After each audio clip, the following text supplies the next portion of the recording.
गरीब भाई की अमीर बहन। भैया दीदी माँ को आग में से निकालो, उन्हें उई उई हो रही होगी। महेश की आंखों के सामने धू धू करके उसकी माँ की चिता जल रही है। अपनी माँ की जलती चिता को देखकर महेश का मन चीख चीख कर रोने को कर रहा है, मगर अपने तीनों बहनों की सूरत देखकर वो शांत खड़ा है।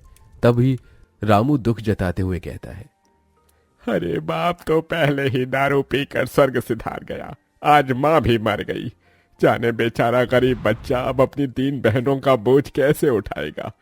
मुझे तो इसकी हालत देखकर बड़ा दुख लग रहा है, पता नहीं क्या खिलाएगा इन्हें। अरे भीख मांगने के सिवा छोड़कर और क्या करेगा, अब इतने छोटे बच्चे को कोई काम भी नहीं देगा। लोगों की तरह तरह की बातें सुनकर और माँ की मौत का दुख झेलकर 12 साल के महेश का मन किसी काठ सा मजबूत हो गया था। उसने अपनी आंखों से बहते आंसू पोंछे और कहा, ना मैं भीख मांगूंगा, ना मैं अपनी बहनों की भीख मांगने दूंगा। मैं मेहनत करके कमाऊंगा। आप लोगों मेरे दुख में आए, बड़ी मेहरबानी। अब चले जाइए। महेश समझ गया था कि इस दुनिया में हर किसी को अपनी मदद खुद ही करनी पड़ती है। महेश 6 महीने की नंदिनी को गोद में लिए अपनी बाकी 2 छोटी बहनों योगिता और प्राची के साथ अपनी टूटी फूटी झोपड़ी में आ गया। तभी 5 साल की प्राची ने भूख जताई। भैया भूत लेती है, खाना चाहिए, माँ तो मर गई, अब हमको खाना बनाकर कौन खिलाएगा। अपनी गरीब बहन की बात सुनकर महेश की आंखों में आंसू की बदरा बरस गई। अरे छुटकी, तेरा भैया है, मैं बनाऊंगा खाना। फिर जैसे वो राशन के डिब्बे में देखता है तो बस थोड़े से चावल रखे होते हैं। महेश चूल्हे का धुआं सहकर गीले चावल बनाने लगा और दोनों बहनें योगिता और प्राची नंदिनी को गोद में लिए टकटकी लगाई चूल्हे की ओर देखती रहीं। तभी महेश का हाथ जल गया। माँ! क्या हुआ भैया, आप ठीक तो हो? योगिता को अपने गरीब भाई से बहुत लगाव था। हाँ बहन, मैं ठीक हूँ। थोड़े से चावल में उसने बहनों को खिलाया और खुद भूखे सो गया, मगर मारी चिंता के उस गरीब भाई को नींद भी कहाँ आई। आज थोड़े चावल थे तो दिन कट गया, मगर मुझे काम ढूंढना होगा। अगले दिन महेश काम ढूंढने निकल गया और लखन से कहा, चाचा, आप जिस फैक्ट्री में काम करते हो वहां मुझे भी कोई काम दिला दो। अरे ना बाबा ना, तुझे काम दिलाकर मुझे जेल में चक्की नहीं पीसनी, जा भाग यहां से। महेश निराश होकर दिन भर तपती धूप में भटकता रहा। उसके पैरों में एक चप्पल भी नहीं थी, शरीर पर एक मैला कुचैला जगह जगह से फटा हुआ एक शर्ट। तभी वो लच्छू दास के ढाबे पर आया। मोटा ताजा शरीर और निकला हुआ पेट लिए वो कुर्सी पर पसरा था।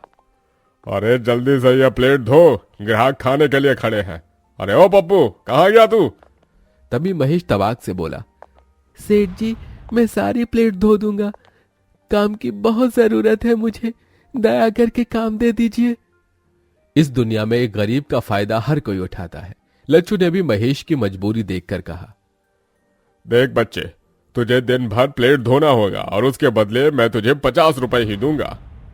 अरे आप जो देंगे मुझे मंजूर है। 50 रुपए कमाने के लिए अब दिन भर गरीब महेश ढाबे के गंदे झूठे प्लेट धोता ताकि अपनी बहनों को भरपेट खिला सके। अपनी बहनों को पढ़ाने के लिए मुझे और मेहनत करनी होगी, 50 रुपए में तो पेट भी नहीं चलता। ढाबे के साथ महेश अब हर सवेरे अनाज के बोरी उतारता और पैसे जमा करके बहनों को दाखिला दिला देता है। अपनी हर तनख्वाह से वो तीनों के लिए तोहफे खरीद कर लाता और फटे कपड़ों में रह जाता। इसी तरह 18 साल बीत जाते हैं। फिर एक दिन, नंदिनी, प्राची, योगिता। भैया आ गए आप? ये देखो मैं तुम्हारे लिए क्या लाया हूं। योगिता, ये तोहफा तुम्हारे लिए। शुक्रिया भैया। और ये संतरी और गुलाबी रंग का सूट प्राची और नंदिनी तुम्हारे लिए। तभी दोनों घमंड से सूट लेने से मना कर देती हैं। भैया हमें नहीं चाहिए ये गरीबों की 2 कौड़ी का सूट। पर प्राची, भैया हमारे लिए कितने प्यार से लाए हैं। योगिता दीदी, अगर तुम्हें इतना ही पसंद है तो तुम रख लो ये घटिया सूट। और भैया, अब आपकी बहनें बच्ची नहीं रही, बड़ी हो गई हैं, हमें कुछ ढंग का ला कर दिया कीजिए। ये ठेली फेरी वाले कपड़े हम नहीं पहनेंगी। यू नो वॉट भैया, हमारी सहेली इतने अमीर घर से आती हैं, एक एक कपड़े लाखों के पहनती हैं, और तो और किसी की डैडी बिजनेसमैन है, किसी की सरकारी नौकरी में, और हमारा भाई आज भी ढाबे पर बर्तन मांजता है। हमें खुद में सोचकर इतनी शर्म आती है। अरे क्या जिंदगी भर औरों की गुलामी करते रहोगे? नंदिनी की इस तरह की बात से उस गरीब भाई के दिल को बहुत ठेस पहुंचती है और बहनों की खुशी की खातिर वो ढाबे का काम छोड़कर अब एक कॉलेज के बाहर समोसे बेचने लगता है। समोसे ले लो समोसे, खस्ता समोसे। बस भगवान, शुरुआत तो कर दी है, कृपा करना काम जम जाए तो फिर बहनों की शादी भी करनी है। तभी कॉलेज से निकलते ही नंदिनी और प्राची अपने भाई को देखकर तिलमिला जाती हैं और घर आकर महेश को सुनाती हैं। भैया, पूरी दुनिया में आपको हमारा ही कॉलेज मिला था समोसे बेचने को। प्राची दीदी, इन्होंने तो कसम खा रखी है हमारी इज्जत मिट्टी में मिलाने की।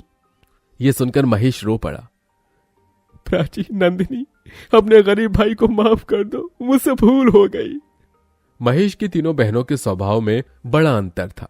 योगिता महेश के दुख दर्द को समझती थी, जबकि नंदिनी और प्राची घमंडी बर्ताव रखती थी। कुछ दिन बाद महेश ने योगिता की शादी एक गृहस्थ परिवार में कर दी। देख माँ, आज इस गरीब भाई ने एक बहन का घर बसा दिया।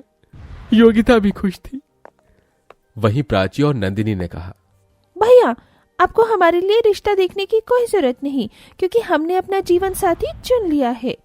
पर लड़का कौन है, क्या करता है? चिंता मत कीजिए भैया, वो योगिता दीदी के पति की तरह चपरासी नहीं जिसे आपने पसंद किया था। देखिए भैया, सारी जिंदगी तो इस गरीबी के सिवा आपने हमें कुछ दिया नहीं। कम से कम हमारी शादी ढंग से करना, क्योंकि हमारे होने वाले ससुराल वाले बहुत इज्जतदार हैं और आपकी तरह गरीब नहीं।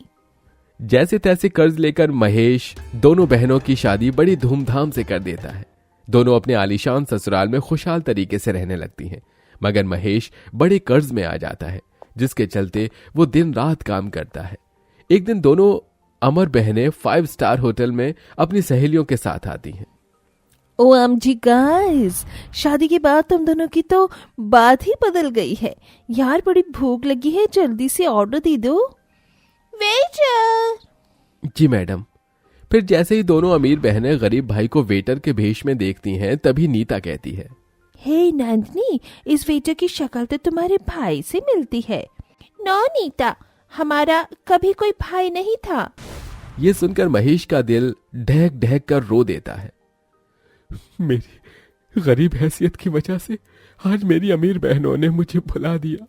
इस दुनिया में दौलत के आगे रिश्ते का कोई मोल नहीं है। कुछ देर बाद, अरे ओ वेटर, चल यहाँ। जी। तभी प्राची अमीरी की ऐंठ से अपने पर्स से पैसे निकालकर महेश के हाथ में थमाती है। ये लो, टिप समझ कर रख लो। दौलत के गुमान में चूर दोनों अपने गरीब भाई की बेइज्जती करके चली जाती हैं। उस दिन से महेश अमीर बनने का ठान लेता है और वक्त ऐसी करवट लेता है कि महेश कुछ ही सालों में बहुत अमीर हो जाता है और वहीं उसकी दोनों बहनें बुरे हालातों में पहुंच जाती हैं और दोनों आंखों में आंसू लिए हुए मदद मांगती हुई आती हैं। भैया, क्या बात है, मेरी अमीर बहनों को इस गरीब भाई की याद कैसे आ गई? हमारे पतियों का बिजनेस में बहुत बड़ा घाटा हुआ है, घर द्वार सब कुछ बिक गया।